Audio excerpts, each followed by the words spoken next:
Ang ibig sabihin niyan, may double standard. Bakit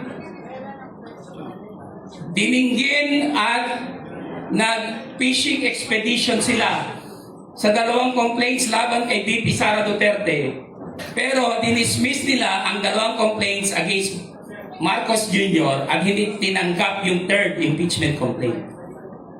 Bawal po ang double standard. There is a principle universally observed in democratic societies: equal justice under law. Sa atin dito, equal protection of the law.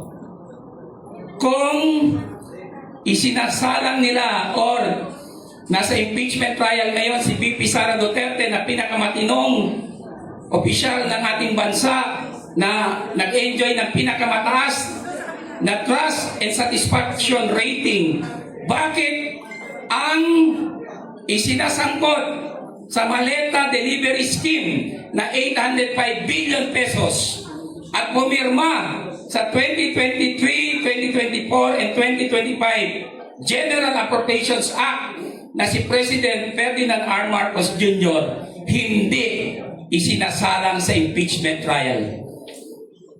Isa lang ang sagot.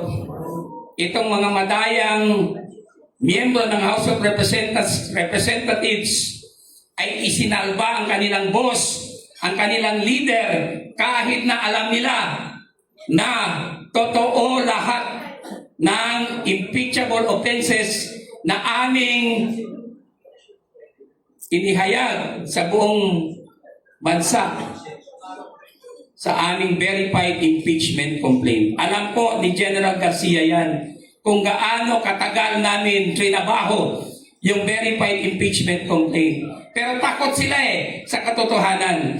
Just like takot sila imbestigahan ang flood control na 1.5 trillion pesos umabot, yung scam na yan, at yung estimated 805 mali-malitang kickbacks. Takot din sila dinggin ang impeachment laban kay Ferdinand Marcos Jr. Takot sa katotohanan ang mga ito. Kaya ang aking panawagan sa inyo, let us unite, call for the resignation of Marcos Jr. Pwede ba? Salamat.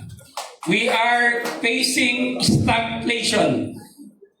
Ang ating mga kaibigan na businessmen dito and economics experts, alam nila kung anong meaning ng stagflation.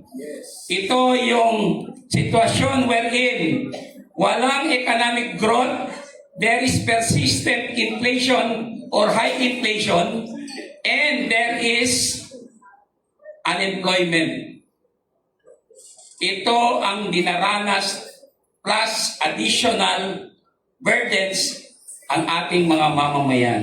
We are in a crisis of unimaginable proportions.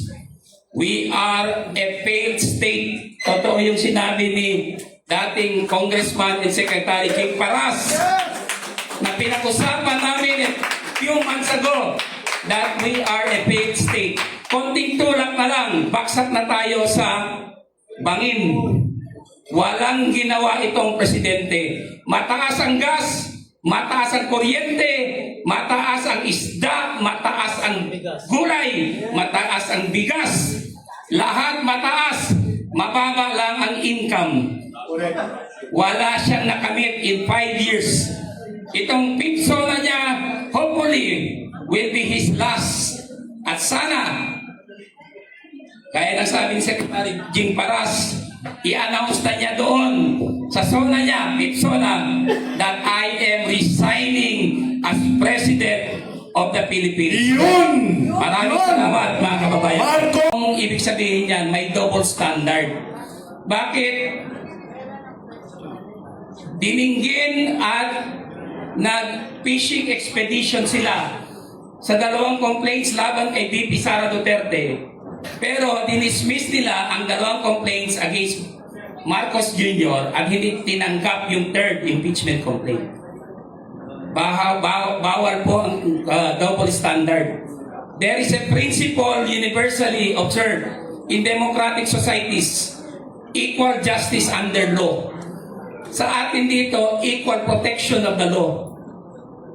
Kung isinasalang nila or nasa impeachment trial ngayon si VP Sara Duterte na pinakamatinong opisyal ng ating bansa na nag-enjoy ng pinakamataas na trust and satisfaction rating, bakit ang isinasangkot sa maleta delivery scheme na 805 billion pesos at pumirma sa 2023, 2024, and 2025 General Appropriations Act na si President Ferdinand R. Marcos Jr. hindi isinasalang sa impeachment trial.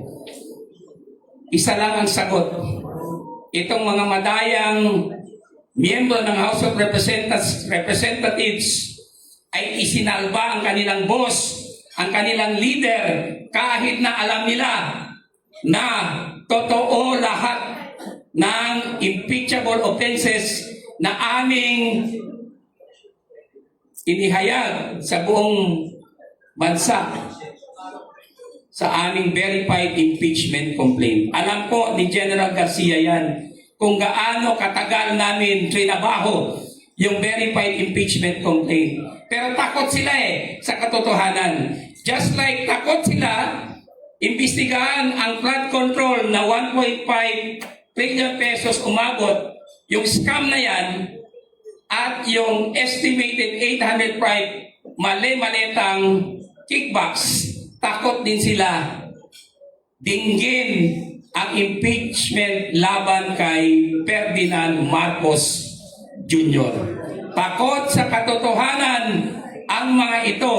Kaya ang aking panawagan sa inyo, let us unite, call for the resignation of Marcos Jr. Pwede ba? Salamat. We are facing stagflation. Ang ating mga kaibigan na businessmen dito and economics experts, alam nila kung anong meaning ng stagflation. Ito yung sitwasyon wherein walang economic growth, there is persistent inflation or high inflation, and there is unemployment. Ito ang dinaranas plus additional burdens ang ating mga mamamayan. We are in a crisis of unimaginable proportions. We are a failed state. Totoo yung sinabi ni dating Congressman and Secretary Jing Paras na pinag-usapan namin a few months ago that we are a failed state. Konting tulak na lang, baksak na tayo sa bangin. Walang ginawa itong presidente. Mataas ang gas, mataas ang kuryente, mataas ang isda, mataas ang gulay, mataas ang bigas. Lahat mataas, mababa lang ang income. Wala siyang nakamit in 5 years. Itong pitso na niya, hopefully, will be his last. At sana, kaya nasabi ni Secretary Jing Paras, i-announce na niya doon sa zona niya, Pipsona, that I am resigning as President of the Philippines. Yun! Maraming salamat mga kababayan. Marco!